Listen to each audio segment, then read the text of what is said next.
ಎಲ್ಲರಿಗೂ ನಮಸ್ಕಾರ. ಆರೋಗ್ಯ ರಹಸ್ಯದ ವಿಶೇಷ ಸಂಚಿಕೆಗೆ ನಿಮಗೆ ಸ್ವಾಗತ. ಪ್ರಾಚೀನ ವೇದವಾಣಿಯೊಂದು ಹೀಗೆ ಹೇಳುತ್ತದೆ, ಯಥಾ ಬ್ರಹ್ಮಾಂಡವೇ ತಥಾ ಪಿಂಡಾಂಡೆ.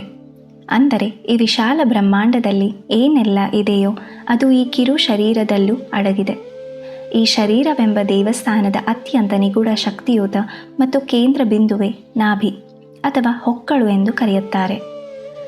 ವಿಶೇಷವಾಗಿ ಸ್ತ್ರೀಯರಲ್ಲಿ ನಾಭಿಯು ಕೇವಲ ಒಂದು ಶಾರೀರಿಕ ಗುರುತಲ್ಲ, ಅದು ಸೃಜನಶೀಲತೆಯ ಉಗಮ ಸ್ಥಾನ ಮತ್ತು ಬ್ರಹ್ಮಾಂಡದ ಚೈತನ್ಯವನ್ನು ಹೀರಿಕೊಳ್ಳುವ ದಿವ್ಯ ದ್ವಾರ.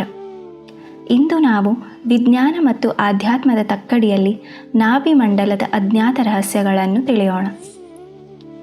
ಯೋಗ ವಿಜ್ಞಾನದ ಪ್ರಕಾರ ನಾಭಿ ಪ್ರದೇಶವು ಮಣಿಪುರ ಚಕ್ರದ ನೆಲವೀಡು. ಇದು ಶರೀರದ ಅಗ್ನಿತತ್ವವನ್ನು ನಿಯಂತ್ರಿಸುತ್ತದೆ. ಮಣಿಪುರ ಚಕ್ರವು ಜೀರ್ಣಾಗ್ನಿಯನ್ನು ಪ್ರಜ್ವಲಿಸಿ ಶರೀರಕ್ಕೆ ಶಕ್ತಿಯನ್ನು ನೀಡುತ್ತದೆ. ಸ್ತ್ರೀಯರಲ್ಲಿ ಈ ಕೇಂದ್ರದ ಅತಿ ಹೆಚ್ಚು ಸೂಕ್ಷ್ಮವಾಗಿರುತ್ತದೆ, ಏಕೆಂದರೆ ಅವಳು ಕೇವಲ ತನ್ನನ್ನಷ್ಟೇ ಅಲ್ಲ, ಒಂದು ಜೀವನವನ್ನೇ ಸೃಷ್ಟಿಸಿ ಪೋಷಿಸುವ ಜೈವಿಕ ಸಾಮರ್ಥ್ಯವನ್ನು ಹೊಂದಿದ್ದಾಳೆ. ಸ್ತ್ರೀಯ ನಾಭಿಮಂಡಲವು ಬ್ರಹ್ಮಾಂಡದ ಸೃಜನಶೀಲ ಶಕ್ತಿಯನ್ನು ಭೌತಿಕ ರೂಪಕ್ಕೆ ತರುವ ದಿವ್ಯ ಯಂತ್ರದಂತೆ ಕಾರ್ಯನಿರ್ವಹಿಸುತ್ತದೆ. ಶಾಸ್ತ್ರಗಳು ಹೇಳುವಂತೆ ನಾಭಿಯಲ್ಲಿ 72,000 ನಾಡಿಗಳು ಸೇರುತ್ತವೆ. ಇಲ್ಲಿ ಒಂದು ವಿಷಯವನ್ನು ಸ್ಪಷ್ಟಪಡಿಸಿಕೊಳ್ಳಬೇಕು. ನಾಡಿ ಎಂದರೆ ಕೇವಲ ಭೌತಿಕ ನರಗಳಲ್ಲ. ನಾಡಿಗಳು ಎಂದರೆ ಕಣ್ಣಿಗೆ ಕಾಣದ ಪ್ರಾಣಶಕ್ತಿಯು ಸಂಚರಿಸುವ ಸೂಕ್ಷ್ಮ ಪದಗಳು. ನಾಭಿಯು ಈ ಎಲ್ಲ ಪದಗಳ ಜಂಕ್ಷನ್ ಅಥವಾ ಸಂಗಮ ಸ್ಥಾನವಾಗಿದೆ. ಇಲ್ಲಿ ಉಂಟಾಗುವ ಸಣ್ಣ ಕಂಪನವು ಇಡೀ ಶರೀರದ ಪ್ರತಿಯೊಂದು ಜೀವಕೋಶವನ್ನು ತಲುಪಬಲ್ಲದು. ಗರ್ಭದಲ್ಲಿ ಮಗು ತಾಯಿಯೊಂದಿಗೆ ಮೊದಲು ಬೆಸೆಯುವುದು ನಾಭಿಯ ಮೂಲಕವೇ. ಆದ್ದರಿಂದಲೇ ಇದನ್ನು ಜೀವನದ ಮೂಲ ಜೈವಿಕ ಚಾಲಕ ಎನ್ನಲಾಗುತ್ತದೆ. ಮಗು ಹುಟ್ಟಿದ ನಂತರವೂ ಈ ಕೇಂದ್ರವು ಅನಾಮಧೇಯವಾಗಿ ಶರೀರದ ಶಕ್ತಿಯನ್ನು ಸಮತೋಲನಗೊಳಿಸುತ್ತಿರುತ್ತದೆ. ಆಧುನಿಕ ವೈದ್ಯಕೀಯ ಲೋಕವು ಇಂದು ನಾಭಿ ಮತ್ತು ಜಠರದ ಭಾಗವನ್ನು ದ್ವಿತೀಯ ಮಿದುಳು ಎಂದು ಕರೆಯುತ್ತದೆ.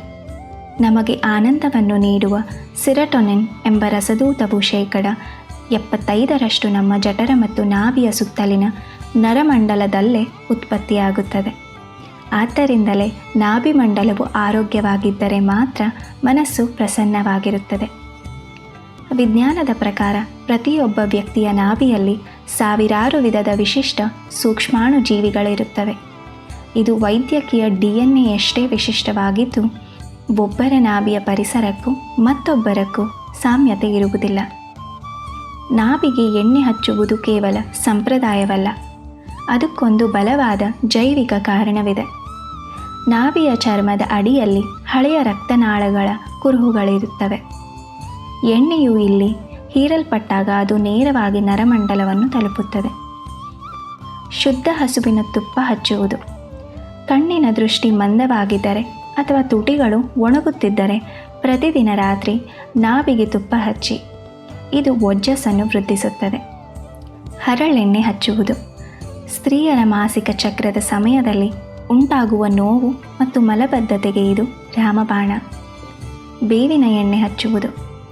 ರಕ್ತವನ್ನು ಶುದ್ಧೀಕರಿಸಲು ಮತ್ತು ಮುಖದ ಮೇಲಿನ ಮೊಡವೆಗಳನ್ನು ನೈಸರ್ಗಿಕವಾಗಿ ಹೋಗಲಾಡಿಸಲು ಬೇವಿನ ಎಣ್ಣೆ ತುಂಬ ಸಹಾಯಕಾರಿ. ಬಾದಾಮಿ ಎಣ್ಣೆ ಹಚ್ಚುವುದು. ಮುಖದಲ್ಲಿ ನೈಸರ್ಗಿಕ ಕಾಂತಿ ಮತ್ತು ಮೃದುವತ್ವವನ್ನು ಪಡೆಯಲು ಬಾದಾಮಿ ಎಣ್ಣೆಯನ್ನು ಬಳಸಿ. ಹಿಂದಿನ ಕಾಲದಲ್ಲಿ ಸ್ತ್ರೀಯರು ಬೆಳ್ಳಿಯ ಸೊಂಟದ ಪಟ್ಟಿ ಅಥವಾ ನಾಭಿ ಆಭರಣಗಳನ್ನು ಧರಿಸುತ್ತಿದ್ದರು.